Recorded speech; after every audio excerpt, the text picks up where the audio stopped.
বাংলাদেশের মুসলমানদের কোরআনের প্রতি, আল্লাহ নবীর প্রতি, ইসলামী চিরশাশ্বত সমাজ ব্যবস্থা, পরিবার ব্যবস্থাকে যদি ভেঙে দেওয়ার আপনারা কোনো পায়তারা করেন, তাহলে আমরা আপনাদের ভেঙে চুরমার করে দেব। 90% মুসলমানদের ধর্মীয় অনুভূতিতে যদি কেউ আঘাত দেওয়ার পায়তারা করেন, একচুল পরিমাণ ছাড় দেওয়ার সুযোগ নাই। ভারত কয়েকদিন পর পর আমাদের প্রিয় নবী ইজ্জত নিয়ে ছিনিমিনি খেলে, নুপুর শর্মার ঘটনা রেশ কাটতে না কাটতে রামজি মহারাজ নীতিশ নারায়ণ রানে তারা আমার নবীকে কটাক্ষ করেছে। হিন্দুত্ববাদী মোদী সরকার আজও পর্যন্ত তাদের বিরুদ্ধে কোনো পদক্ষেপ গ্রহণ করেনি। গোটা ভারত জুড়ে মুসলমানদের রক্তে আগুন লেগেছে। ভারতের মুসলমানদের রক্তে আগুন বাংলাদেশেও ছড়িয়ে পড়তে শুরু করেছে। আমরা আমাদের সরকারকে স্পষ্ট দাবি জানাতে চাই, প্রয়োজনে ভারতের রাষ্ট্রদূতকে তলব করুন, নিন্দা জানান। যদি এরপর তার পদক্ষেপ গ্রহণ না করে, প্রয়োজনে ভারতের সঙ্গে কূটনৈতিক সম্পর্ক ছিন্ন করুন, রাজনৈতিক সম্পর্ক ছিন্ন করুন, ব্যবসা বাণিজ্যের সম্পর্ক ছিন্ন করুন। তারা আমাদের নবীকে কটূক্তি করবে, কটাক্ষ করবে, আমাদের দেশ থেকে তাদের দেশে টনকে টন ইলিশ মাছের রপ্তানি হবে। এই প্রীত বাংলাদেশের মানুষের কাছে ভালো লাগে না। বলবেন বৈদেশিক মুদ্রার প্রয়োজন, আমরা বলবো বৈদেশিক মুদ্রা ভালো কথা, কিন্তু নবীর ইজ্জতের বিনিময়ে কোনো বৈদেশিক মুদ্রা আমরা চাই না। সরকারকে বলবো ধর্মপ্রাণ মানুষের সেন্টিমেন্ট বুঝবার চেষ্টা করেন। আমরা পতিত ফ্যাসিবাদকে বাংলাদেশে পুনর্বাসিত হওয়ার কোনো সুযোগ দিতে চাই না। এজন্য অন্তর্বর্তীকালীন সরকারকে সকল ক্ষেত্রে সর্বোচ্চ ধৈর্য ধারণ করেই আমরা সহযোগিতা করছি এবং সামনের দিনেও করে যাব। কিন্তু যদি অন্তর্বর্তীকালীন সরকারের দুর্বলতার সুযোগ নিয়ে কোন বহিঃশক্তি অথবা পরাজিত পতিত শক্তির দোসরেরা যদি শিক্ষা ব্যবস্থায় ঘাটতি বেড়ে বসে থেকে, আদালতে ঘাটতি বেড়ে বসে থেকে, প্রশাসনে ঘাটতি বেড়ে বসে থেকে এদেশের শান্তিকামী বিপ্লবী মুসলিম জনতার বিরুদ্ধে, ইসলামী জনতার বিরুদ্ধে কোন ষড়যন্ত্রে দানা বাঁধতে শুরু করে, তাহলে আমরা সেটা প্রতিহত করবো ইনশাআল্লাহ। আমরা আন্তর্জাতিক অপরাধ ট্রাইব্যুনালের যে আইন সংস্কারের নামে কিছু নতুন ধারা সংযুক্ত করার প্রস্তাবনা করা হয়েছে, অত্যন্ত ঘৃণিত নির্লজ্জ একটি আইন হলো তার মধ্যে ম্যারিটারিয়াল রেপ নামে, বৈবাহিক ধর্ষণ নামে স্বামীর দ্বারা স্ত্রী ধর্ষিতা হওয়ার এক আজগুবি বেহায়াপনার একটা আইন, স্পষ্ট আল্লাহ প্রদত্ত স্বামীর অধিকারকে দুপায়ে দলিত করবার আইন বাংলাদেশে ফ্যাসিবাদ অন্তর্ভুক্ত করে গিয়েছে। বর্তমান সরকার সেটাকে আরো বেশি প্রমোট করে আন্তর্জাতিক অপরাধ হিসেবে সেটাকে অন্তর্ভুক্ত করবার প্রস্তাবনা করেছে। জোরপূর্বক গর্ভধারণ নামে স্ত্রীর উপর আল্লাহ প্রদত্ত স্বামীর যে অধিকার, তার যে দায়িত্ব, সে দায়িত্বের মধ্যে হাত বসাবার পায়তারা চালাচ্ছেন আপনারা। বিগত ফ্যাসিবাদের এই সকল অসম্পূর্ণ কাজগুলোকে কিছু লোক সম্পূর্ণ করার দায়িত্ব নিয়ে এই ধরনের চরম ইসলাম বিরোধী, সরাসরি কোরআন বিরোধী আইনকে আন্তর্জাতিক অপরাধ হিসেবে অন্তর্ভুক্ত করার সংস্কার প্রস্তাব দিয়েছেন। দেখেন, আমরা বাংলাদেশটাকে এখনই ইসলামিক স্টেট হিসেবে ঘোষণা দিচ্ছি না, তবে বাংলাদেশ মুসলিম রাষ্ট্র। বাংলাদেশে আমরা দ্বিতীয়বারের মতো স্বাধীনতা লাভ করেছি। 2009 সালের পিলখানা ট্র্যাজেডিতে শাহাদাত বরণকারী 57 জন দেশপ্রেমিক সেনা কর্মকর্তা, 2013 সালে শাপলা চত্বরের ঘুমন্ত আল্লাহ নবী প্রেমিক হেফাজতে ইসলাম বাংলাদেশের বহু অসংখ্য প্রায় শতাধিক শাহাদাতপ্রাপ্ত নেতাকর্মী আল্লামা সাঈদী রহমতুল্লাহ আলাইহির বিরুদ্ধে ঘোষিত বানোয়াট রায় মৃত্যুদণ্ডের বিরুদ্ধে প্রতিবাদী কোরআন প্রেমিক জনতার বিরুদ্ধে পাখির মতো গুলি করে হত্যা করা শতাধিক শহীদানদেরকে স্মরণ করছি। দীর্ঘ এই সময়ে যে সকল বিরোধী নেতা কর্মীদেরকে অন্যায়ভাবে গুম খুন হত্যা করা হয়েছে স্মরণ করছি। 2021 সালে বাংলাদেশের স্বাধীনতার সুবর্ণ জয়ন্তী উদযাপনকালে ভারতের বিতর্কিত মুসলমানদের খুনি নরেন্দ্র মোদী প্রধানমন্ত্রীকে বাংলাদেশে এনে বাংলাদেশের মুসলমানদের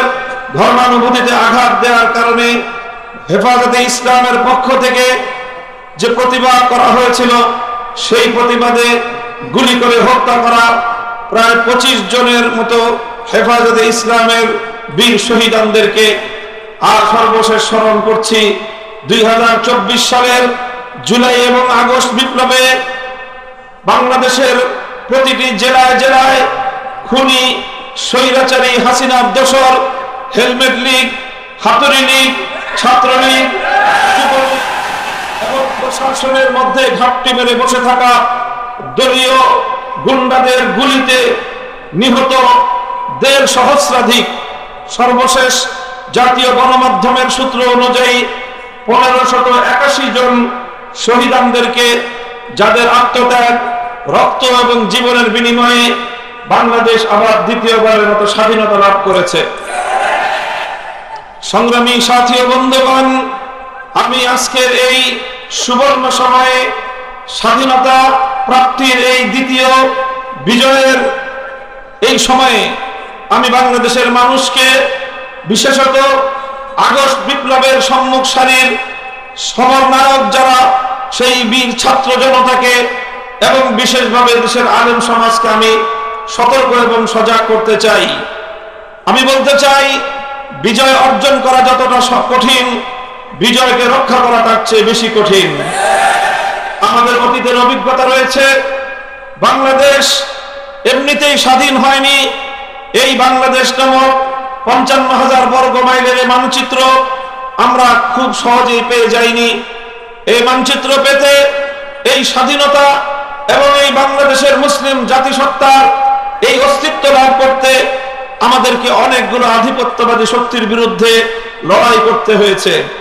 আমাদেরকে লড়াই করতে হয়েছে সেই ব্রিটিশ বেনিয়া শক্তির বিরুদ্ধে, আমাদেরকে লড়াই করতে হয়েছে পশ্চিমবঙ্গের আধিপত্যবাদী, সাম্রাজ্যবাদী এবং সাম্প্রদায়িক রবীন্দ্রনাথ ঠাকুরদের বিরুদ্ধে, আমাদেরকে লড়াই করতে হয়েছে পশ্চিম পাকিস্তানি খান পাঠানদের বিরুদ্ধে। আমরা সকলকে পরাজিত করে, সকল সাম্রাজ্যবাদী আধিপত্যবাদী শক্তিগুলোকে পরাস্ত করে তারপরে 1971 সালের 16ই ডিসেম্বর ঐতিহাসিক বিজয়ের মধ্য দিয়ে অভ্যুদয় ঘটেছিল বাংলাদেশের। 1971 সালের মুক্তিযুদ্ধের পূর্বাপর ঘটনাগুলোকে, ঘটনা প্রবাহকে যদি আমরা পর্যালোচনা করি, আমরা দেখতে পাই 71-এর মুক্তিযুদ্ধের সূচনা হয়েছিল আল্লাহর উপর অবিচল আস্থা এবং বিশ্বাসের মধ্য দিয়ে। বলা হয়েছিল ইনশাআল্লাহ মুক্ত করে ছাড়বো। ইনশাআল্লাহ অর্থই হলো আল্লাহর শক্তির উপর অবিচল আস্থা এবং বিশ্বাস স্থাপন করা।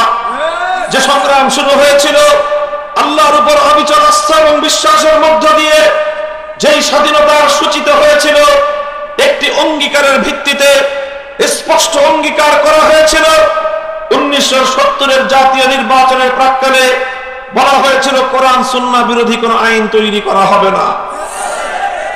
তাহলে যেই সংগ্রাম হলো ইনশাআল্লাহ বলে, যে মুক্তিযুদ্ধ হলো কোরআন সুন্নাহ বিরোধী কোন আইন তৈরি না করার অঙ্গীকার এবং কমিটমেন্টের উপর, সেই মুক্তিযুদ্ধে বিজয় অর্জন করার কিছুদিন পরেই আমরা নির্মম ইতিহাস প্রত্যক্ষ করেছি। বাংলাদেশের সেই স্বাধীনতাকে ছিনতাই করা হয়েছে। অন্য আরেকটি দেশের সংবিধানের মৌল 4 নীতি, তাদের সংবিধানের মূল নীতিগুলোকে একটি প্রেসক্রিপশনের মাধ্যমে বাংলাদেশের 7 কোটি মানুষের ইচ্ছা এবং অভিপ্রায়ের বিরুদ্ধে একটি শুধুমাত্র ছোট্ট চিরকুটের মাধ্যমে বাংলাদেশের সংবিধানে অন্তর্ভুক্ত করে 72-এর চেতনা দাঁড় করায় 71-এর চেতনাকে ছিনতাই করা হয়েছিল। আর এই বিগত অর্ধ শতাব্দীকাল এদেশের মানুষকে ৭১-এর চেতনার কথা বলে ৭২-এর চেতনা গেলাবার চেষ্টা করা হয়েছে। আর যখনই এদেশের মানুষ ৭২-এর চেতনা গিলতে অস্বীকার করেছে, যখনই এদেশের মানুষ বাকশালী চেতনাকে গিলতে অস্বীকার করেছে, যখনই এদেশের মানুষ ইসলামী চেতনায় উজ্জীবিত হওয়ার চেষ্টা করেছে, তখনই সেই ইসলাম প্রিয় জনতাকে, দেশপ্রেমিক জনতাকে রাজাকার এবং স্বাধীনতা বিরোধী আখ্যায়িত করবার পায়তারা চালানো হয়েছে।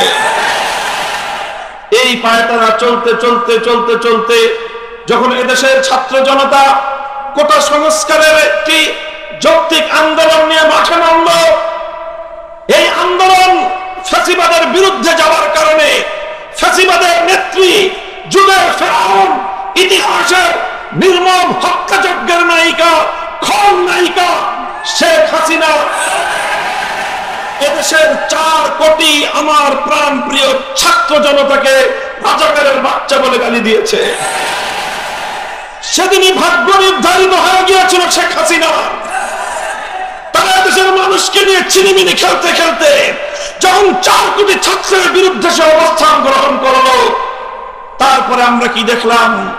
এদেশের প্রতিটি শিক্ষাঙ্গন থেকে, প্রতিটি বিশ্ববিদ্যালয় থেকে, প্রতিটি কলেজ স্কুল থেকে, প্রতিটি আলিয়া এবং কওমি মাদ্রাসা থেকে একটা অভিন্ন স্লোগান উচ্চারিত হলো, যদি অধিকার চাইলে রাজাকার হতে হয়, যদি বৈষম্যের বিরুদ্ধে কথা বললে রাজাকার হতে হয়, যদি ইসলামের পক্ষে কথা বললে রাজাকার হতে হয়, গোটা বাংলাদেশের ৪ কোটি ছাত্র জনতা এক সুরে স্লোগান তুলে উঠল, আমি কে তুমি কে,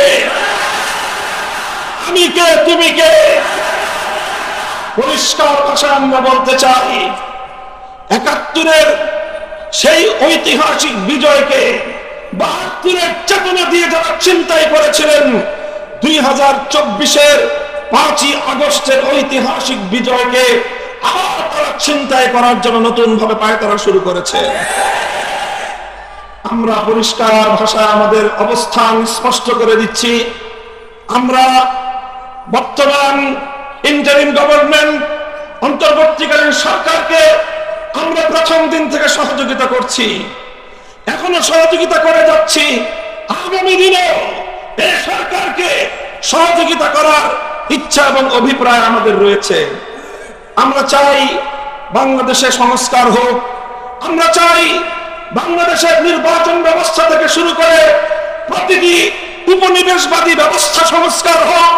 আমরা একটি স্বাধীন দেশ, একটি স্বাধীন জাতি হিসেবে নিজেদের শিক্ষা ব্যবস্থা, নিজেদের বিচার ব্যবস্থা, নিজেদের অর্থ ব্যবস্থা, নিজেদের রাজনৈতিক ব্যবস্থা, প্রতিটি ব্যবস্থাকে একটি স্বাধীন জাতি হিসেবে আমাদের 1000 বছরের ঐতিহ্যের আলোকে আমরা গড়ে তুলব। কিন্তু আমরা লক্ষ্য করছি সেই পতিত পরাজিত শক্তি তারা পরাজিত হয়েছে।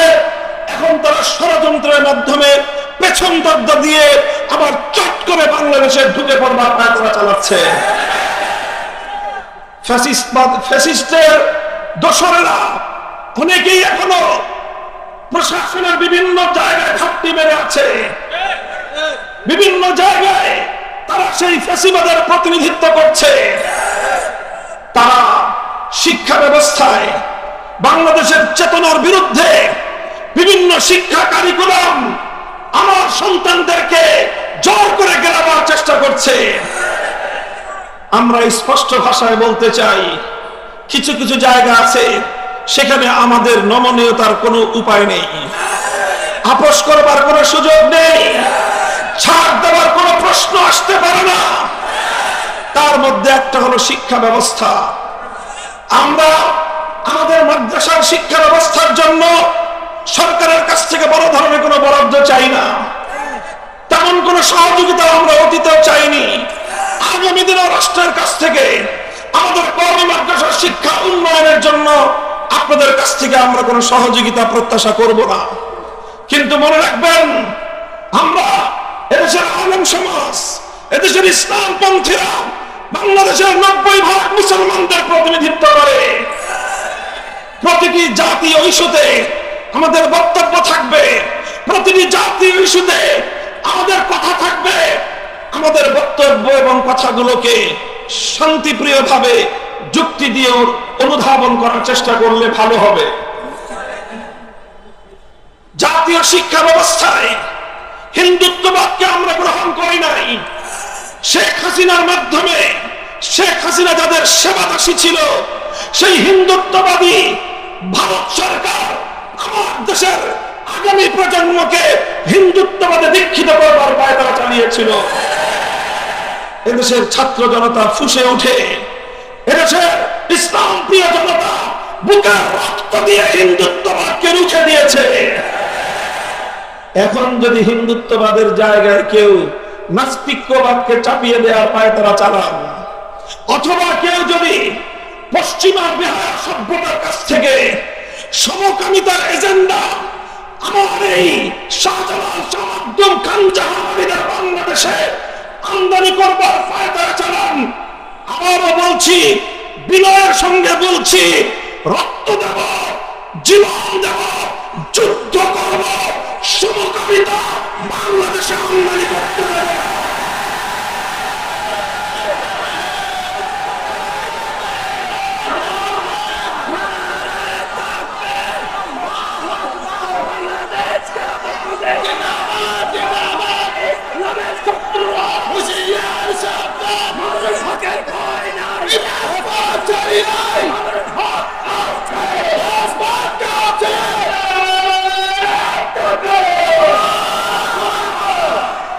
প্রথম কথা হলো ট্রান্সজেন্ডারের নামে সমকামিতার এই অসভ্য অশ্লীল এই কালচারকে প্রমোট করে বাংলাদেশে কেউ জাতীয় শিক্ষা ব্যবস্থার কোন পর্যায়ে ভূমিকা রাখতে পারবে না। বাংলাদেশের মানুষের সেন্টিমেন্ট, মানুষের ধর্মীয় আবেগ অনুভূতিকে যদি কেউ আঘাত দেওয়ার চেষ্টা করে, আমরা যে কোনো মূল্যে সে অপশক্তিকে প্রতিহত করব। আমরা বাংলাদেশ সাম্প্রদায়িক সম্প্রীতির অনন্য দৃষ্টান্ত স্থাপনকারী বাংলাদেশ। এদেশে সকল সংখ্যালঘু, হিন্দু, বৌদ্ধ, খ্রিস্টান, উপজাতি সহ সকল সংখ্যালঘুদের জানের নিরাপত্তা, মালের নিরাপত্তা, সম্মানের নিরাপত্তা, ব্যবসা বাণিজ্যের নিরাপত্তা সহ ধর্ম পালনের স্বাধীনতার নিরাপত্তা রাষ্ট্র রক্ষা করবে, প্রশাসন রক্ষা করবে। রাষ্ট্র এবং প্রশাসন প্রয়োজন মনে করবে অতীতের মতো আগামী দিনেও এদেশের আলেম সমাজ রাষ্ট্র এবং প্রশাসনকে সহযোগিতা করবে। সংখ্যালঘুদের ধর্মীয় অনুভূতিকে যেমন আমরা শ্রদ্ধা জানাবো, সংখ্যালঘিষ্ঠ 90% মুসলমানদের ধর্মীয় অনুভূতিতে যদি কেউ আঘাত দেওয়ার পায়তারা করেন, একচুল পরিমাণ ছাড় দেওয়ার সুযোগ নাই। ভারত কয়েকদিন পর পর আমাদের প্রিয় নবী ইজ্জত নিয়ে ছিনিমিনি খেলে, নুপুর শর্মার ঘটনা রেস কাটতে না কাটতে রামজি মহারাজ বিদেশ নারায়ণ রানে তারা আমার নবীকে কটাক্ষ করেছে। হিন্দুত্ববাদী মোদী সরকার আজও পর্যন্ত তাদের বিরুদ্ধে কোনো পদক্ষেপ গ্রহণ করেনি। গোটা ভারত জুড়ে মুসলমানদের রক্তে আগুন লেগেছে। ভারতের মুসলমানদের রক্তের আগুন বাংলাদেশেও ছড়িয়ে পড়তে শুরু করেছে। আমরা আমাদের সরকারকে স্পষ্ট দাবি জানাতে চাই, প্রয়োজনে ভারতের রাষ্ট্রদূতকে তলব করুন, নিন্দা জানান। যদি এরপর তার পদক্ষেপ গ্রহণ না করে, প্রয়োজনে ভারতের সঙ্গে কূটনৈতিক সম্পর্ক ছিন্ন করুন, রাজনৈতিক সম্পর্ক ছিন্ন করুন, ব্যবসা বাণিজ্যের সম্পর্ক ছিন্ন করুন। তারা আমাদের নবীকে কটূক্তি করবে, কটাক্ষ করবে, আমাদের দেশ থেকে তাদের দেশে টনকে টন ইলিশ মাছের রপ্তানি হবে। এই প্রীত বাংলাদেশের মানুষের কাছে ভালো লাগে না। বলবেন বৈদেশিক মুদ্রার প্রয়োজন, আমরা বলবো বৈদেশিক মুদ্রা ভালো কথা, কিন্তু নবীর ইজ্জতের বিনিময়ে কোনো বৈদেশিক মুদ্রা আমরা চাই না। সরকারকে বলবো ধর্মপ্রাণ মানুষের সেন্টিমেন্ট বুঝবার চেষ্টা করেন। আমরা পতিত ফ্যাসিবাদকে বাংলাদেশে পুনর্বাসিত হওয়ার কোনো সুযোগ দিতে চাই না। এজন্য অন্তর্বর্তীকালীন সরকারকে সকল ক্ষেত্রে সর্বোচ্চ ধৈর্য ধারণ করেই আমরা সহযোগিতা করছি এবং সামনের দিনেও করে যাব।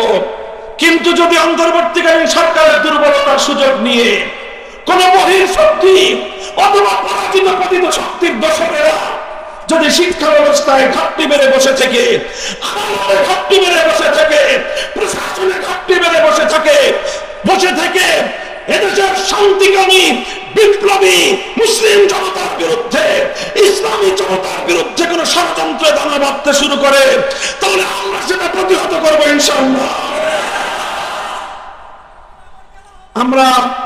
আমরা আন্তর্জাতিক অপরাধ ট্রাইব্যুনালের যে আইন সংস্কারের নামে কিছু নতুন ধারা সংযুক্ত করার প্রস্তাবনা করা হয়েছে, অত্যন্ত ঘৃণিত নির্লজ্জ একটি আইন হলো তার মধ্যে ম্যারিটারিয়াল রেপ নামে, বৈবাহিক ধর্ষণ নামে স্বামীর দ্বারা স্ত্রী ধর্ষিতা হওয়ার এক আজগুবি বেহায়াপনার একটা আইন, স্পষ্ট আল্লাহ প্রদত্ত স্বামীর অধিকারকে দুপায়ে দলিত করবার আইন বাংলাদেশে ফ্যাসিবাদ অন্তর্ভুক্ত করে গিয়েছে।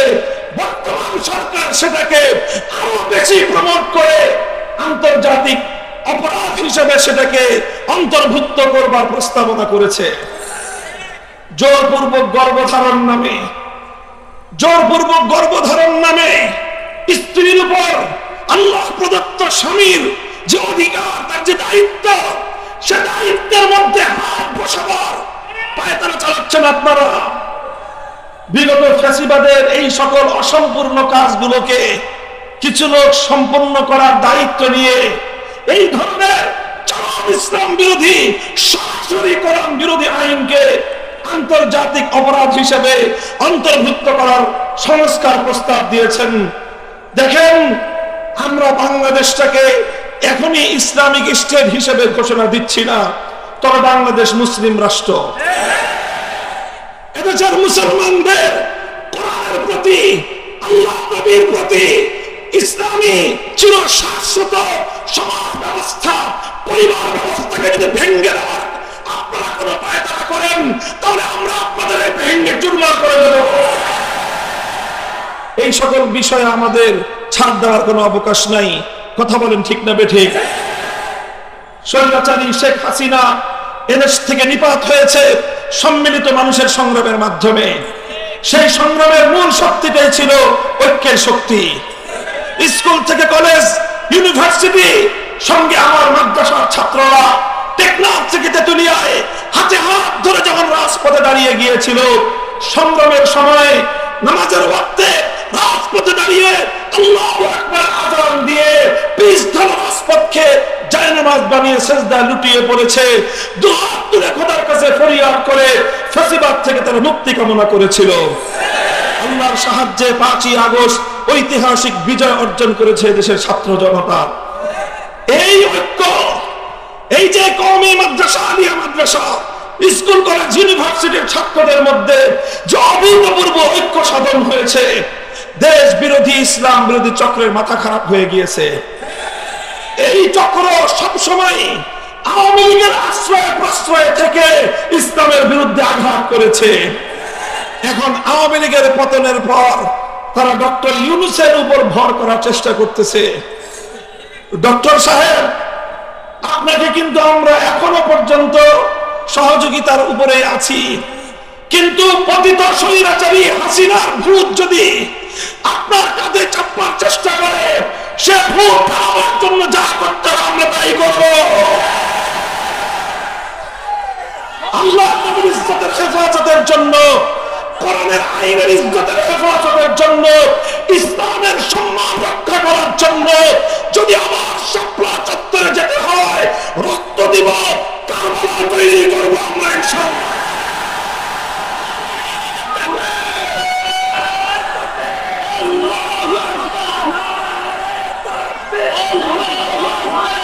বিশ্বনবীর দুশমনেরা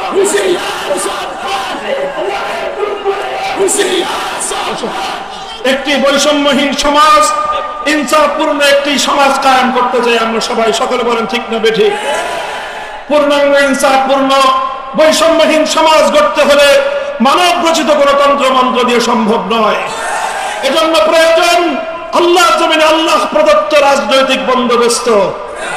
খেলাফত ব্যবস্থার বিকল্প নাই।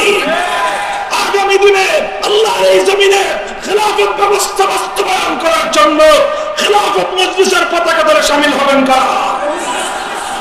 দেখা হবে রাজপথে, কথা হবে স্লোগানে স্লোগানে। স্লোগান তুলুন, খোদার আকাশ খোদার জমিন, খোদার দিন।